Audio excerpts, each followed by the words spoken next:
India's newest political movement began as a meme, one controversial statement by the Chief Justice of India, an angry generation, and the question that the young generation was forced to ask that what if all the cockroaches joined together? So thus began the story of Cockroach Janta Party, where in few days we have seen participation by hundreds and thousands of people on the social media. Majority of them belong to Gen Z, which also is one of the largest cohorts of Gen Z in the world, and they are in India itself. Now, despite all the real viral cultures and meme that is flooding the social media related to this party, it asks a very deeper question. And the question is that about the unemployment of youth. The question is about a generation that feels that its voices are not being heard, and overall to some extent they are fed up with system, or they are having a large scale dissatisfaction with the system as such. So in this particular video we'll try to understand that what was the logic or reason behind the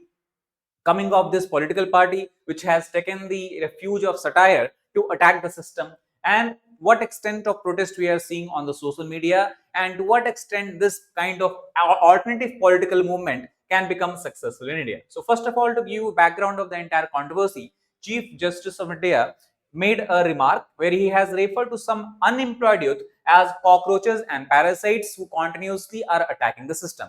He has stated that some people are not able to, some young generation, youth generation, they are not able to get a job. They're not part of any system as such, job system as such, employment system as such. And then they become activists, social media activists. They become also RTI activists and then start attacking everyone. Later, however, he has made a clarification that he did not refer to all the unemployed youth of the country. Rather, he was aiming at the fraudulent degree holders who then cannot get any employment and job opportunities and become activists as such. But nonetheless, whatever might be the logic or rationale behind such comment by Chief Justice of India, the comment itself has triggered a widespread outrage online and definitely among the youth population of India. And the party came to rise by Abhijit Dipke, who is studying in Boston University of United States of America, and he then shared a post. He stated that what if all the cockroaches come together, join hands together, and thus what basically was something that was attempted as a meme or as a kind of satire. It led to a lot of response by the youth population, and thus he created the website, social media, and within 24 hours, hundreds of thousands of people, including some influential politicians, also joined this particular party. Overall, it also parodied the Bharatiya Janata Party, Cockroach Janta Party, so kind of parody. Massive online response was recorded. Instagram itself, the page of the party, has crossed 3 million followers in 3 days. So one of the largest growing, rapidly growing pages, not only in India but in the entire world. Over 350,000 people have signed up within a few days itself. And the reason is because when people start to follow something, it is only when it resonates with the idea behind such kind of culture, such kind of party, such kind of we can say platform, resonates with the young Indians, and that is what is going on here. Humor and satire today has become a protest of symbol, and that is one way how youth is able to vent out their anger, frustration, and are able to also put their grievances against the system as such. Political and public support, definitely the party has received support from opposition leaders and activists we have seen, and two of the member of parliaments, Mahua Moitra and Kirti Ajad, reportedly have joined the Cockroach Janta Party, seen as a challenge to fear and suppression of dissent. And also, many of the activists are saying it, such party is a kind of breath of fresh air. Why breath of fresh air? Because there is general discontentment among the population, large section of population, that no matter whichever political party is in power, they start acting in the same way, and to some extent the general grievances, the common problems of the citizen, especially youth, goes unheard. Why did it resonate with Gen Z? Now also, if you look at all across the Southeast Asia, and not only South Asia, in many other countries of the world, we have seen a large scale protest erupting by the Gen Z. For example, in the neighborhood of India itself, we can see Bangladesh, you have the large scale massive protest by youth that led to toppling of the Sheikh Hasina regime. Then further, we have seen similar protests erupting in Sri Lanka that also led to the Prime Minister fleeing the country as such. And then most recently, we have seen similar protests in Nepal itself. So Gen Z have become more vocal, youth population of the countries have become more vocal, and the reason behind this is the uncertainty that they are facing in their future. This uncertainty is driven by several factors. The most important of that is the high unemployment rate among the graduates. As per one report, India produces 8 million graduates every year, but within them, about 29% of unemployment rate is seen. Second, rising cost of living and inequality also has exacerbated the situation, has worsened the crisis, and this also is coming at a time when entire world is facing a geopolitical crisis, where we are seeing disruption in the Strait of Hormuz, which has resulted into the hike in the fuel prices, and that also has led to overall discontent and anger. Now, recently also we have seen there is an allegation of exam paper leaks and the failure of governance in one of the biggest examination of India, which admits medical students to the universities and colleges. That was NEET examination. Because of it, the examination had to be cancelled. And because of all these problems, also people are feeling more connected with these problems, because now due to social media, due to the prevalence of platforms and all that, we can say platform like WhatsApp, Telegrams and all that, people are continuously getting the update, and to some extent they feel that they are also being impacted by it. So social media not only has become or has evolved as a source of information and data, but also it has emerged as an outlet for dissent, and the example of this is what we are seeing in the formation of this particular party. Unemployment rate we have discussed, 29.1% unemployment rate, over 8 million graduates annually that India produces, which is far higher than among the non-school educated groups of India. Gen Z forms more than 1/4 of India's population. That also is a very significant factor behind the rise of such alt movement, all political movement. Now, Prashant Bhushan, a very well-known, noted lawyer advocate, he also has criticized the remarks made by the Chief Justice of India. He claimed that such remark by the people who are occupying the higher echelons of government are clearly a reflection of prejudice which they hold against youth and activists, because they feel that being questioned by youth, being questioned by activists would to some extent reduce or dilute the sanctity of the institution, and such questions basically are seen as attacking the system itself.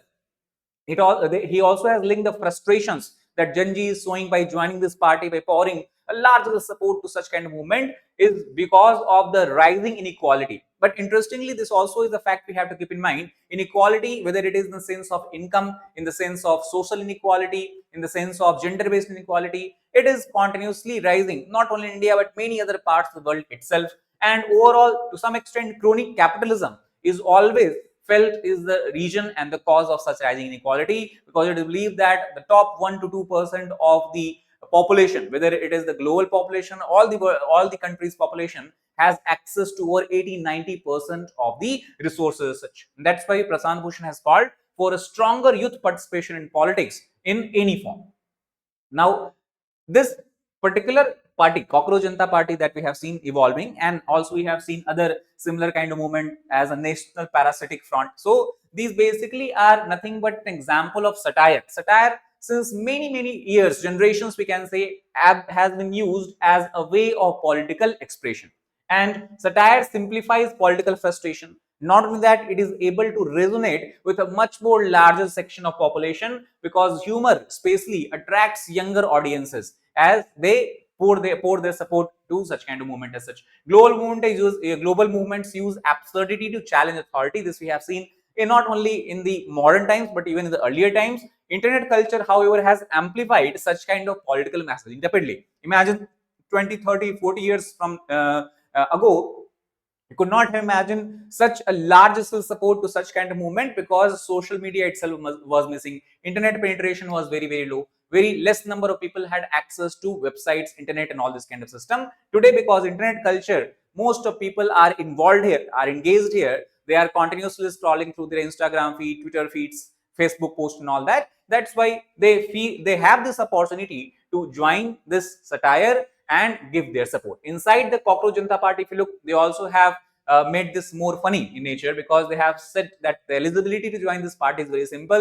You need to be unemployed. Again, why? Because they are reflecting in a form of satire. They're reflecting the statement that was made by Chief Justice of India, that it is the unemployed youth population of the country who are acting like a cockroaches and parasite. So unemployed, lazy, and chronically online. It clearly reflects that the entire alt movement that we are seeing is a kind of online based movement. Motto is simple: secular, socialist, democratic. This is something that has been taken from the preamble of India as well, and then they have added it in a comic note as a legend. Uses satire to criticize politics and media culture, and it is designed using AI. When the interviewer asked the founder of party that how were you able to make these pages and design everything, so he said that he has used artificial intelligence such as chat gpt and claude. And that's where irony lies, because it is also believed that the coming of artificial intelligence, especially in countries such as India, would also lead to massive job losses, contributing to unemployment. So that's where the irony lies in. But overall, you can understand the movement has a broader political significance. Now, how long will it last? We have to wait, watch, and see. But one thing is sure, that the support that this party has received clearly indicates that people, especially the youth population of country, are searching for alternative political spaces, because they, to some extent, have lost trust on the traditional conventional political process and systems as such. This is a clear-cut sign of a distrust that is growing in the youth population against the traditional political party. Plus, this also we can say is nothing but a manifestation or example of the rise in digital activism.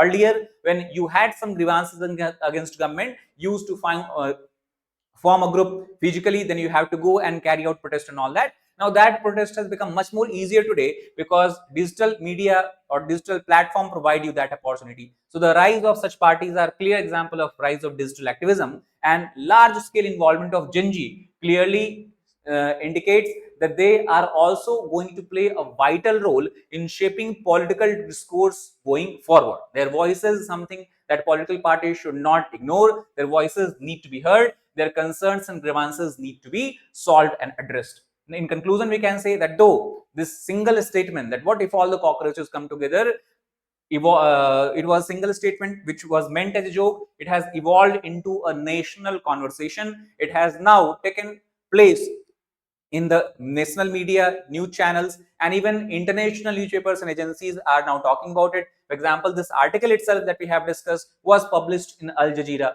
reflects deep anxieties among Indian youth. And now we can say that this is an example of satire which has become effective political tool to drive the masses home. Highlights the growing influence of Gen Z participation, as we have discussed. So all these are the key takeaways we can understand by looking at the evolution of the Cockroach Janta Party. So that's all for this particular video. Thank you very much.